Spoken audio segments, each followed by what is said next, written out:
Bismillahirrahmanirrahim. Assalamualaikum warahmatullahi wabarakatuh. Alhamdulillah. Alhamdulillahilladzi hadana li hadza wa ma kunna linahtadiya laula an hadanallah. Asyhadu an la ilaha illallah wahdahu la syarikalah wa asyhadu anna Muhammadan abduhu wa rasuluh. Syukur alhamdulillah Allah masih memberikan kesempatan kepada kita untuk menjalankan kewajiban sebagai umat yang beriman kepada Allah Subhanahu wa taala.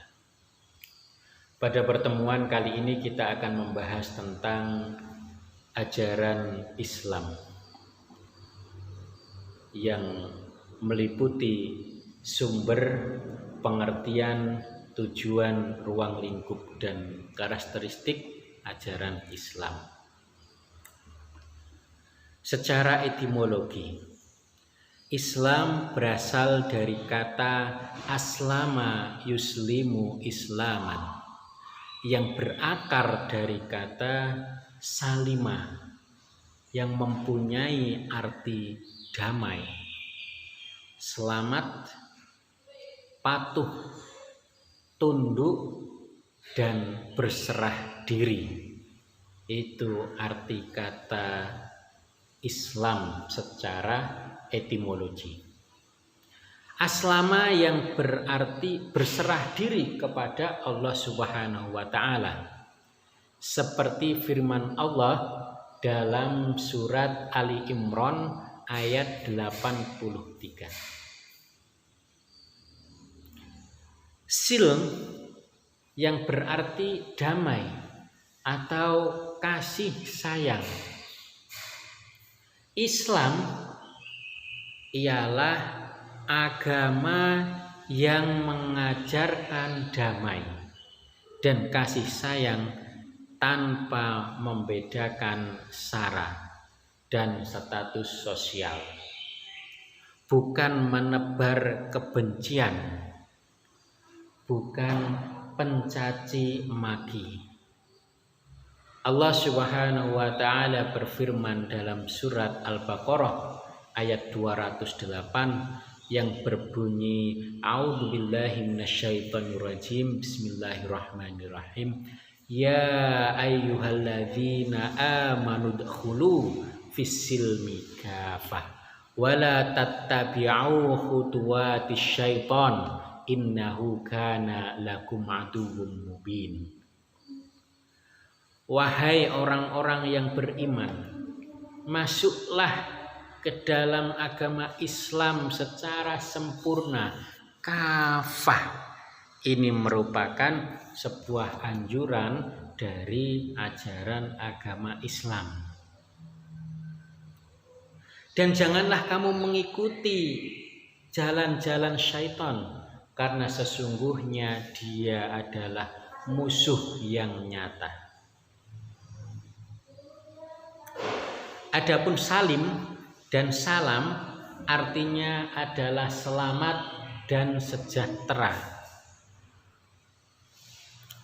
Sedangkan Islam merupakan ajaran yang berfungsi sebagai penunjuk manusia agar selamat fid dunya wal akhirah, di dunia dan di akhirat.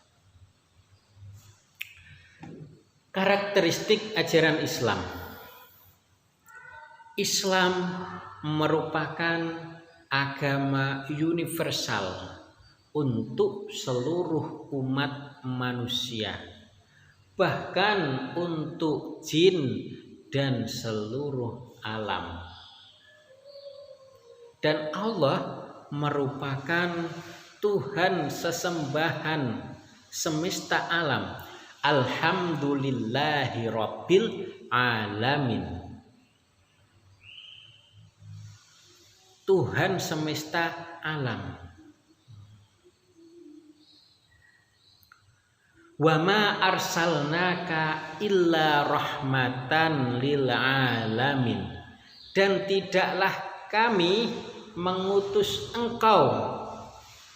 Kami itu Allah mengutus engkau yaitu Nabi Muhammad illa rahmatan lil alamin, kecuali memberikan rahmat untuk seluruh alam,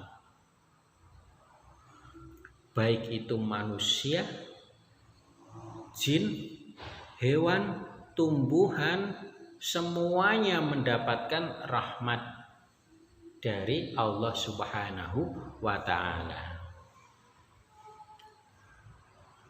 Islam merupakan agama sepanjang zaman. Kalau dulu kita mengenal agama tauhid, mengesahkan Allah, memang dulu namanya belum bernama agama Islam. Agama Islam dinamai Islam sejak Allah mengutus Nabi Muhammad Rasulullah Shallallahu Alaihi Wasallam. Yang sebelumnya adalah agama tauhid, mengesahkan Allah. Dan sampai sekarang pun kita harus tetap mengesahkan Allah. Sebagaimana firman Allah dalam surat Al-Ikhlas, A'udzubillahi minasyaitonirrajim, Bismillahirrahmanirrahim. Qul huwallahu ahad, Allahus samad. Katakanlah, dialah Allah yang Maha Esa, dialah Allah yang Maha Esa, satu-satunya sesembahan. Maka makna dari la ilaha illallah mempunyai makna bukan sekedar tiada Tuhan selain Allah, namun tiada sesembahan yang berhak disembah kecuali Allah. Teman-teman sekalian, Islam merupakan agama yang sempurna, mencakup seluruh aspek kehidupan, baik aspek lahir, batin, pribadi maupun masyarakat. Wa ma min dabbatin fil ardi wala ta'iri yatiru bijanahaihi illa umamun amsalukum ma faradna fil kitabi min syai'in thumma ila rabbihim yuhsyarun. Dan tiadalah binatang-binatang yang ada di bumi dan burung-burung yang terbang dengan kedua sayapnya, melainkan umat-umat juga seperti kamu. Tiadalah kami lupakan sesuatu pun di dalam Alkitab, kemudian kepada Tuhanlah mereka dihimpunkan. Dari sini kita tahu, sama Allah pun memberikan rezeki kepada manusia, juga kepada hewan, juga kepada tumbuhan. Semua yang ada di alam ini adalah untuk makhluk hidup. Islam juga sebagai fitrah, ketentuan, jalan, sebagai suatu hal yang harus dijalani oleh manusia. Dan yang tidak kalah penting adalah Islam merupakan agama yang menjunjung tinggi sebuah ilmu. Teman-teman sekalian yang berbahagia, karakteristik ajaran Islam menurut Dr. Yusuf Qaradawi, yang pertama yaitu sebagai Rabbaniyah. Rob atau Tuhan itu yang paling mengetahui tentang hakikat manusia. Jadi Tuhan, Allah itu yang paling mengetahui hakikat manusia. Kemudian memberikan tugas manusia di bumi sebagai khalifah dalam Quran surat Al-Baqarah ayat 30 insyaallah. Khalifah yang Rabbani, yaitu pemimpin yang menjalankan tugasnya sesuai dengan perintah Allah Subhanahu wa Ta'ala. Karakteristik agama Islam, ajaran Islam, yaitu sebagai Robbaniyah. Yang kedua, yaitu sebagai insaniyah alamiyah. Apa itu? Islam mempunyai ciri kemanusiaan yang universal, yang diturunkan untuk seluruh alam, atau insaniyah alamiyah. Yang ketiga, yakni kamil dan syamil, lengkap dan komprehensif. Artinya bahwa hukum dan ajaran Islam mencakup seluruh aspek kehidupan dan semuanya sudah tertera dan tertata di dalam Al-Quran. Apapun yang dibutuhkan manusia, solusinya adalah Islam. Yang keempat, karakteristik ajaran Islam menurut Dr. Yusuf Qaradawi adalah sebagai al-basatah, yaitu mudah.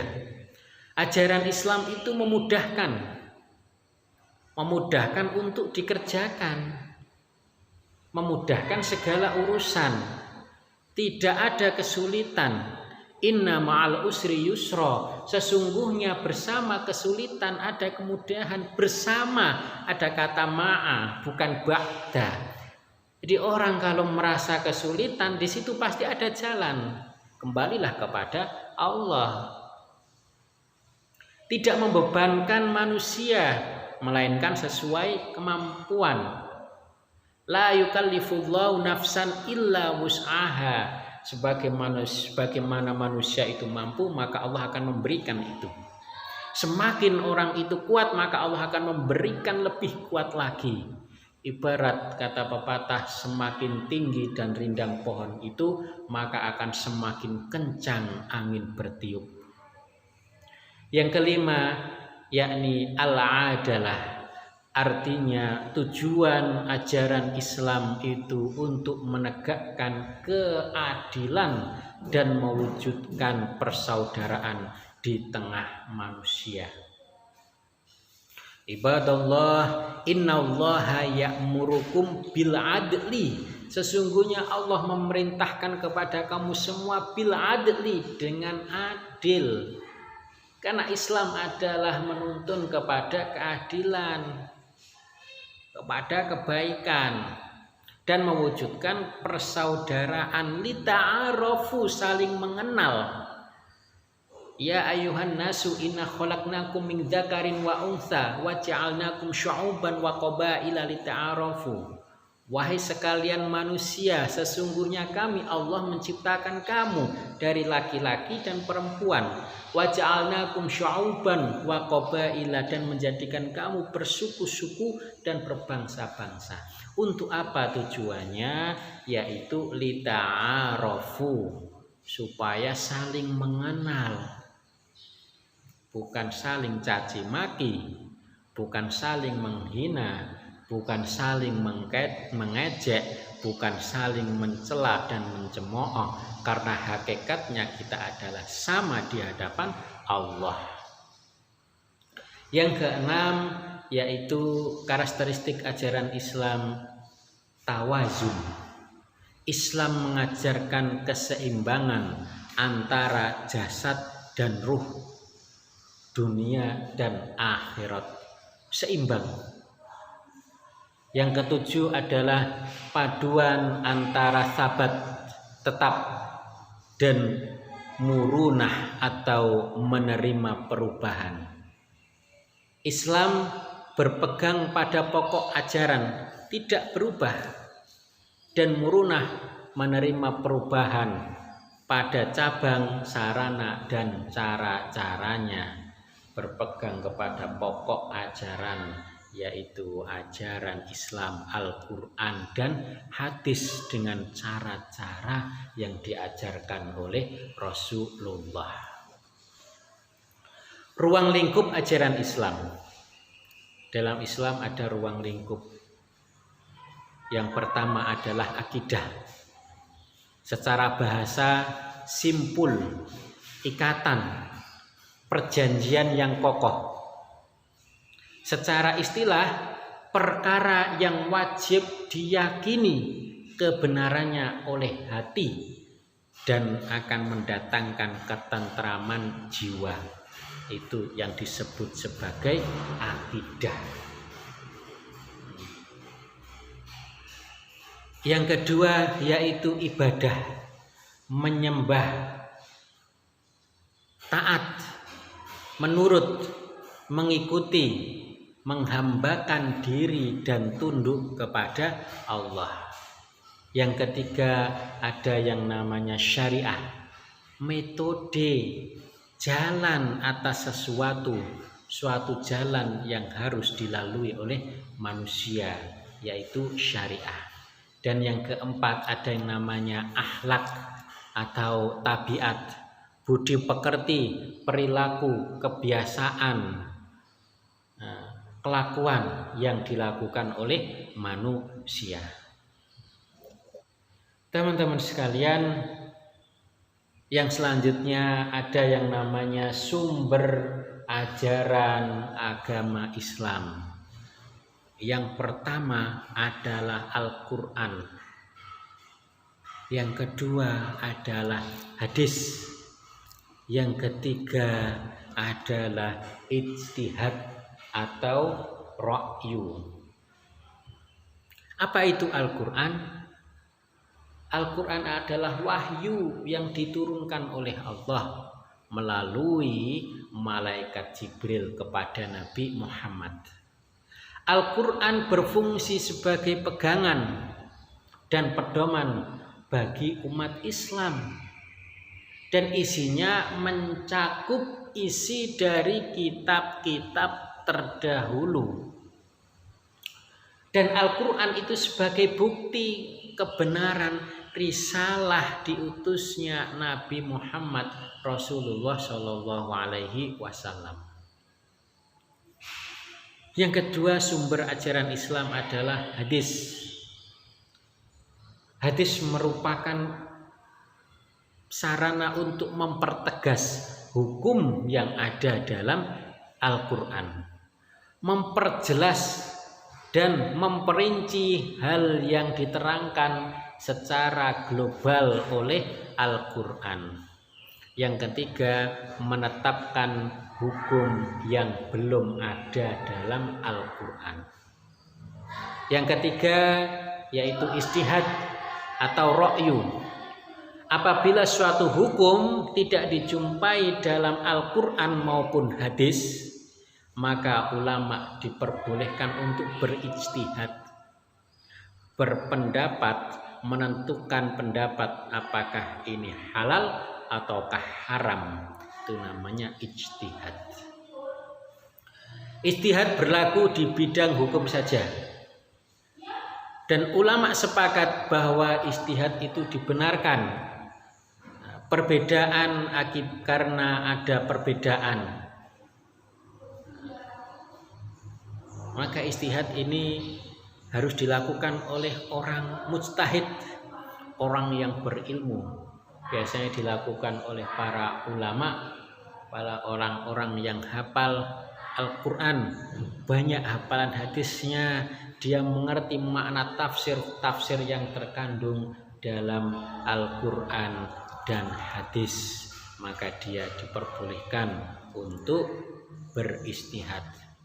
Yang terakhir yakni tujuan ajaran Islam. Yang pertama yaitu membentuk pribadi manusia yang saleh, bukan salah.